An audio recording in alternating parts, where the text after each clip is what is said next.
नाज़रीन अस्सलाम वालेकुम, आप देख रहे हैं सियासत टीवी। कौमी खबरनामे में आप सबका इस्तकबाल है। मैं मोहम्मद सिद्दीक। सबसे पहले सुर्खियों पर एक नज़र डालते हैं। बिल्किस बानो इज्तिमाई इस्मत रेज़ी मामले के तमाम 11 मुजरिमीन की रिहाई पर अपोजिशन की तशवीश। कहा, जानिबदारी की बदतरीन मिसाल पेश कर रही मोदी सरकार। बिहार काबीना में तोसी, 31 अरकान असम्बली को बनाया गया वजीर। आरजेडी के 16, जेडीयू के 11 और कांग्रेस के 2 अरकान शामिल। अच्छी तालीम को फ्रीबी कहने पर केजरीवाल की मोदी पर कड़ी तनकीद। कहा, रियासतों के अच्छे कामों में रखना डालने की कोशिश कर रही बीजेपी सरकार। फीफा ने ऑल इंडिया फुटबॉल फेडरेशन को किया मुअत्तल। अब अंडर 17 वीमेंस वर्ल्ड कप की मेजबानी नहीं कर सकेगा हिंदुस्तान। नाज़रीन, ये थी सुर्खियां। अब खबरों की तफसील पेश है।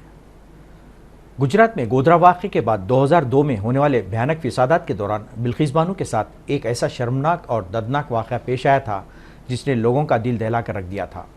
बिल्किस बानो के साथ एक ग्रुप ने इज्तिमाई इस्मतरेज़ी की थी और फिर इंसाफ के लिए एक तवील लड़ाई लड़ी गई। इज्तिमाई इस्मतदरी के 11 कसूरवारों को अदालत ने उम्र कैद की सज़ा सुनाई थी, लेकिन कल उन्हें जेल से रिहा कर दिया गया। बिल्किस बानो इज्तिमाई इस्मतरेज़ी मामले के सभी 11 मुजरिमों को पीर के रोज़ गोधरा सब जेल से रिहा कर दिया गया। गुजरात हुकूमत ने अपनी माफ़ी पॉलिसी के तहत उनकी रिहाई को मंजूरी दी। काबिल ज़िक्र बात है कि मुंबई में सीबीआई के खुसूसी अदालत ने 11 कसूरवारों को 21 जनवरी 2008 को इज्तिमाई इस्मतरेज़ी और बिल्किस बानो की फैमिली के 7 अफराद के कत्ल के जुर्म में ताहयात कैद की सज़ा सुनाई थी। बाद में मुंबई हाईकोर्ट ने उन्हें मुजरिम बरकरार रखा। इनकी रिहाई पर अपोजिशन ने गहरी तशवीश का इजहार करते हुए बदतरीन जानिबदारी का मोदी सरकार पर इल्ज़ाम लगाया है। अपोजिशन का कहना है कि एक जानिब तो तीता सलवात जैसी बेकसूरों को बिलावजह जेल में बंद किया जा रहा है, तो दूसरी जानिब रेप और कत्ल के मुजरिमों को ज़बरदस्ती रिहा किया जा रहा है। कांग्रेस समेत दीगर अपोजिशन जमातों ने इज्तिमाई इस्मतरेज़ी के इन मुजरिमीन की रिहाई पर कड़ी तनकीद करते हुए कहा कि गुजरात में मुजवज़ा इंतखाबात के पेश नज़र हिंदुओं को मुत्तहिद करने की कोशिश के तौर पर यह कार्रवाई सरअंजाम दी गई। अपोजिशन के मुताबिक गुजरात सरकार बिल्किस बानो के अहल खाना और दीगर अफराद के कातिलों को रिहा करके ये पैगाम देना चाहती है कि उसकी निगाह में मुसलमानों के कातिल काबिल गुनहगार नहीं हैं। यूँ तो सन 2002 में गुजरात फिसादात के बाद से बीजेपी को हिंदुत्व लेबॉरेटरी का लक़ब दिया गया था। फिसाद के दौरान वज़ीर आला ने फिसाद को हिंदुत्व रद्दमल से तशबीह देकर फिसाद को गोया दुरुस्त भी ठहराया था। सिर्फ इतना ही नहीं बल्कि फिसाद से मुतासिर होने वाले अफराद को नरेंद्र मोदी हुकूमत ने किसी किस्म की राहत देने से इनकार भी कर दिया था। बिहार में हुकूमत बदलने के बाद नीतीश और तेजस्वी हुकूमत की पहली काबीना तोसी होने जा रही है। इस सिलसिले में आज महागठबंधन 21 एमएलए ने वज़ीरा की हैसियत से हल्फ उठाया। हल्फबरदारी सुबह 11:30 बजे राजभवन के अहाते में एक सादा तकरीब के दौरान अमल में आई। आरजेडी मौजूदा असम्बली में सबसे बड़ी पार्टी है, उसके 79 एमएलए हैं। इसके साथ ही बीजेपी बीजेडीयू की मेम्बरान असम्बली की तादाद 45 है। इस बार असम्बली में कांग्रेस के 19 एमएलए और हम के 4 एमएलए हैं। इन दोनों जमातों से भी वजीर बनाए गए हैं। तेजस्वी के भाई तेज प्रताप के अलावा अब के बार अख्तर शाहीन और शाहनवाज को भी वजीर बनाया गया है। जश्न आज़ादी के पेश नज़र बीएसएफ और पाकिस्तानी रेंजर्स के जवानों ने अटारी वाघा सरहद पर एक दूसरे को आज़ादी की मुबारकबाद दी और मिठाइयों की तकसीम अमल में लाई गई। याद रहे कि अब की बार ये तकरीब इसलिए भी ख़ास थी क्योंकि हिंदुस्तान ने आज़ादी के 75 साल मुकम्मल होने पर आज़ादी का अमृत महोत्सव के तहत पूरे मुल्क में तकरीब का एहतमाम किया था। इस मौके पर हर घर तिरंगा मुहिम भी चलाई गई थी, जबकि मुल्क भर में आज़ादी की तकरीब पूरे जोश व खरोश के साथ मनाई गई। डल झील में आज़ादी की 75वीं सालगिरह के ज़मन में जश्न आज़ादी मनाया गया। इस रंगारंग तहजीबी प्रोग्राम में जम्मू कश्मीर के एलजी मनोज सिन्हा ने शिरकत की। इस मौके पर डल झील में वाक़े हाउस बोट्स को रोशनियों से मुनव्वर कर दिया गया था। दूसरी जानिब डल के शिकारों में मौसीकी रेस प्रोग्राम भी पेश किए गए। मध्य प्रदेश के इलाके धार में ज़ेर तामीर डैम के टूटने के खतरे को टालते हुए बहादुर क्रेन ऑपरेटर्स ने अपनी जान पर खेलकर डैम के पानी का रुख दूसरी तरफ मोड़ने में कामयाबी हासिल कर ली। इस जोखम भरे काम के नतीजे में धार के गांव सैलाब की जद में आने से बच गए।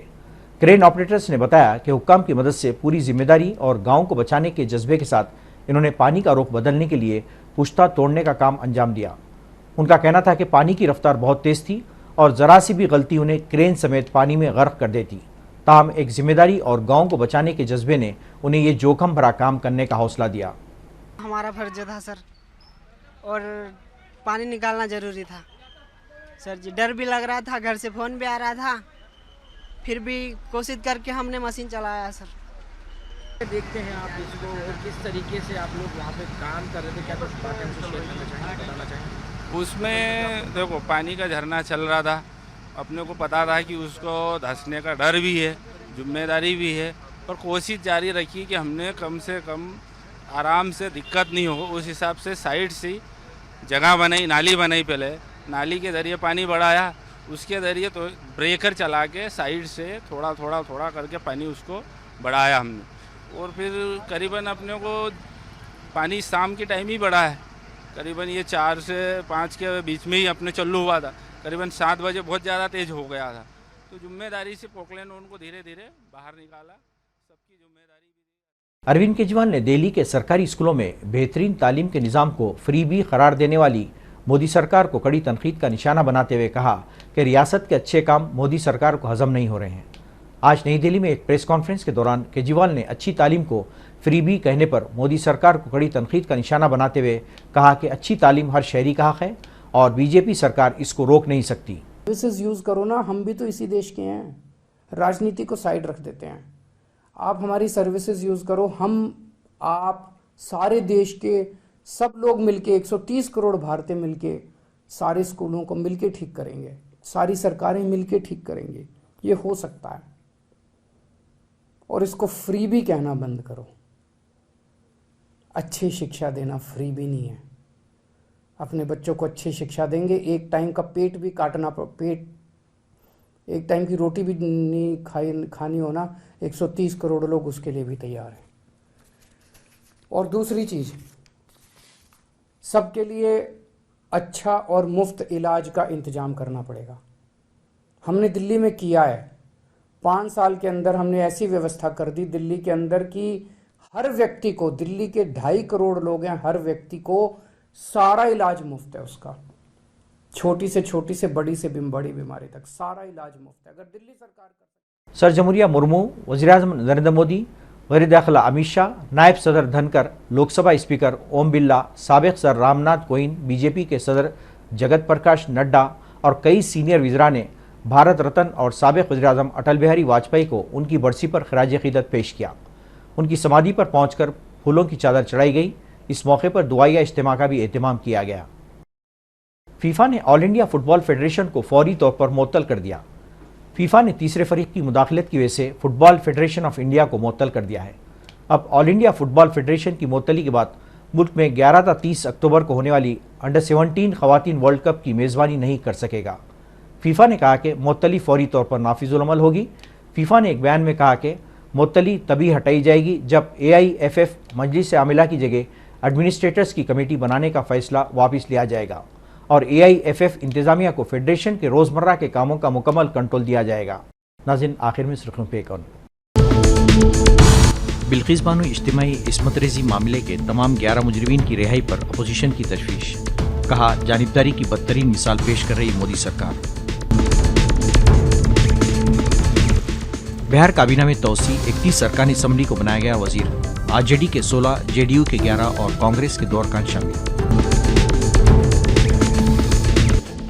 अच्छी तालीम को फ्री भी कहने पर केजरीवाल की मोदी पर कड़ी तनकीद। कहा, रियासतों के अच्छे कामों में रखना डालने की कोशिश कर रही बीजेपी सरकार। फीफा ने ऑल इंडिया फुटबॉल फेडरेशन को किया मुअत्तल। अब अंडर 17 वीमेंस वर्ल्ड कप की मेजबानी नहीं कर सकेगा हिंदुस्तान।